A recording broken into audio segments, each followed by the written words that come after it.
Greenville, Mississippi. We're at the Greenville Country Club for Steve Azar's Delta Soul Celebrity Golf and Charity event. It looks like the rain is trying to get on out of here. Lots of folks are anxious to get on the golf course today to play a little golf and have some fun out on the links. But joining us now, we got two Olympic gold medalists, Nick Baumgartner. He won the gold medal in snowboarding in the past Olympics in 2022. And Trent Dimas, he's an Olympic gold medalist he's a gymnast from the 1992 Olympics in Barcelona. So welcome, gentlemen. It is an honor and a privilege to be sandwiched here between two accomplished Olympic athletes. It's pretty cool. Yeah, appreciate you guys having me on. This is an awesome event. You bet. A lot of fun so far. So, first question for you is, and Trent, you and I had the pleasure of visiting last year, I should say, on the show.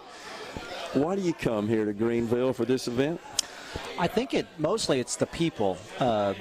Every year you come, you meet the nicest people in the world, and what Steve's doing with the St. Cecilia Foundation is pretty spectacular. And we want to be involved with things that really lift up communities, and that's what he's doing. So coming back every year, it's not difficult. Well, this year was a little bit more difficult because it was about a 36-hour flight from Kenya, which is where I came from. Okay. But normally it's just a hop, skip, and a jump, and it's pretty dang great, except for this rain today. But otherwise, it's fantastic. It's going to get out of here. All right, Nick, your first visit? First time to Mississippi. Wow. Yeah. Yeah. Where are you from originally? Upper Peninsula, Michigan. Very small community, town of about 2,800. And you started the snowboarding up there? I started up there, which is crazy to think. The kids I compete against come from the Swiss Alps, Italian Dolomites, the Rockies, and I come from a 400-foot ski hill in the Upper Peninsula, Michigan. Yeah, wow. So you won the medal this past year at the age of 40. The age of 40. It's incredible. That is incredible. Yeah. And it was the mixed teams event, right? Correct. So I did a relay race with a fellow teammate of mine. But, it's wild, though, to go to 4 Olympics. And the prime age for my sport to be successful is 28 to 32. I was 28 in my first Olympics, 32 in my second. Worst 2 finishes ever. But I'm glad I didn't quit because then it got better. I took 4th in 2018. And then I actually, in the individual race, made a mistake and ended up 10th overall and fell short. And then I did an interview, and the world got to see the emotion that comes out, what we do when we make those sacrifices and we work for it, and then we fall short. And I was proud of that interview. And then right afterwards, I found out that I was going to get to race again in 2 days and had to pick myself up and reach out to my support system to get my head right. And then we went out there, and I'm 40, my teammate's 36, our combined age of 76. That's incredible. And we beat the kid that I passed for the lead. His team was a combined age of 43. Yeah. 20-year-old and a 23-year-old. Let me tell you, that felt good. You know, Trent, sports, much like life, is a situation where you've got to recover and manage failure. And in your explanation there, your description of the scenario, Nick, was I think just parallels life in general. But competing at such a high level and spending so much time that you do, and of course you go to win, and sometimes you don't, and maybe have the chance to suit it up again, which is always what's pretty neat about sports and life in general. But you just got to work through that. Absolutely. I think gymnastics reflects life, and I would say that 95%, maybe 90% of my gymnastics career over 20 years was a failure.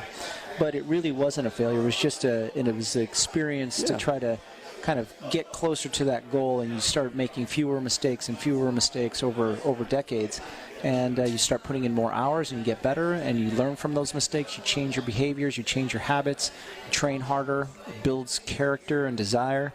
And ultimately, things after 25,000 hours of practice. Unbelievable. You get 17 seconds to prove what you've done for the last 20 years, and hopefully that comes together. And it's amazing when I think about Nick, 4 Olympic Games. I mean, that in itself is such an amazing accomplishment to say that he's been in 4 Olympic Games. I mean, I mean, he's a stud. Yeah. And then to pack on top of that he's an Olympic gold medalist, the best person on the planet Earth. I mean, he's a superstar. Well, I'm in awe. I'll say that, being sandwiched between such phenomenal athletes. But Nick, you know how I describe it is, you guys are just physical freaks when it comes down to it. You're freaks of nature. I mean, you really are, because if you look at kind of the pyramid of how you got there and how few people can suit up and go out there and compete at that level, I mean, it's just freaky, honestly, in a good way. You know what I'm saying? Absolutely. But, and, you know, something I have learned in coaching youth sports, I coached baseball 25 years, and my son played at a high level and continue to do it. And just because I enjoy it. But what I try to tell the parents is, when you lose, hey, it's not like the other team is not trying to win. They're pretty good too, you know. Yeah. And it's the same thing you get when you're out there competing at that level. Those guys are pretty good. Absolutely, the best in the world, and just to be on that stage is quite incredible. No doubt. To be able to come away and get that gold medal that you're searching for. A lot of athletes don't get that, so yeah.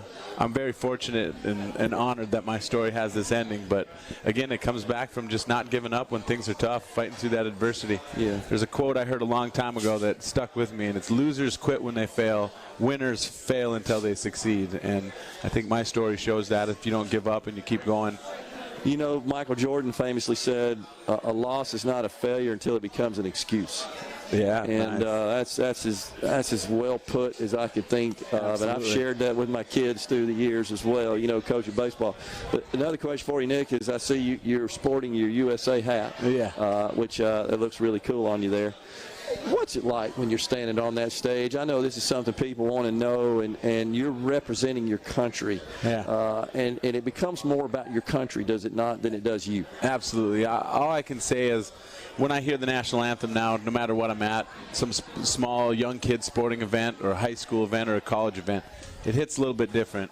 Because when you're standing there and the whole world's watching, and you're standing next to Italy and Canada, and they play the Star-Spangled Banner. Yeah, it's a good day. Cool. It's a good day. Trent, what would you say to aspiring young athletes, whether they're gymnasts or whatever sport that they're involved in, having been through it at the highest levels on the planet?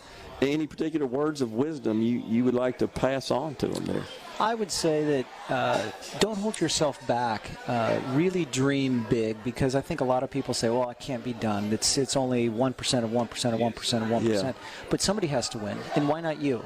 And what you need to do is really think about what it is that you want to do, and then build a roadway for yourself, a path, and really get on that and be focused. And some point in your young life, you really have to make a decision. Am I really going to do this? And if so, you need to put all your energy toward that and your focus, and and just not quit. Yeah. Desire really can win out in the end. Well, the most successful people, whether it's in athletics or business, just life in general, it seems like they're folks that they put out goals for themselves. They establish goals. They work towards those goals. They often achieve those goals and succeed. They check that box, but they don't stop. They move on to the next one, don't they, Nick? Yeah, the top of one mountain is the bottom of the next. So you gotta keep on going. I like that. Keep dreaming big. And for me, it was all about living with as little regret as I can. I can handle falling short of my goal as long as I don't cut any corners and I do everything in my power to achieve it. And then I fall short, I can live with that.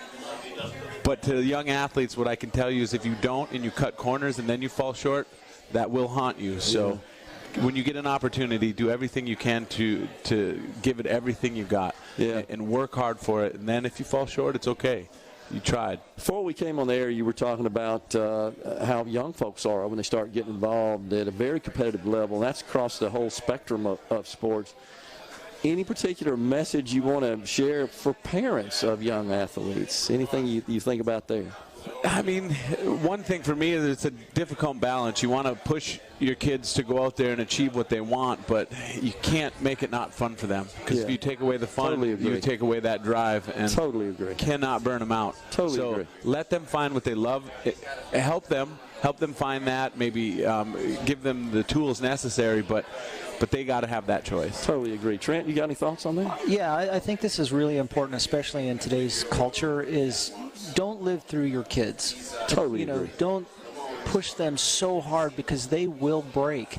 You need to support them in such a way that they go out there and, like Nick said, they have to love what they do, and you need to get them through the hard times, because there will come a time in their life where they're like, I don't really want to do this. I'm in high school. I want to be with my friends. Sure. And that's when you have to come alongside them and kind of push them gently and guide them and kind of rub off the rough edges of their career and just kind of guide them to the next stage. Yeah, I totally agree, and I really appreciate you guys, your comments and your wisdom there, and appreciate you having you here in Greenville, Mississippi, and on Middays. Nick Baumgartner, Trent Dimas, you guys are something, and thank you for representing our nation so well, and congratulations on all your success. Thank you very much. Thank you guys. Appreciate you guys having me, and I'm loving the culture down here. That's Very awesome. Cool place. It's good to hear, Nick.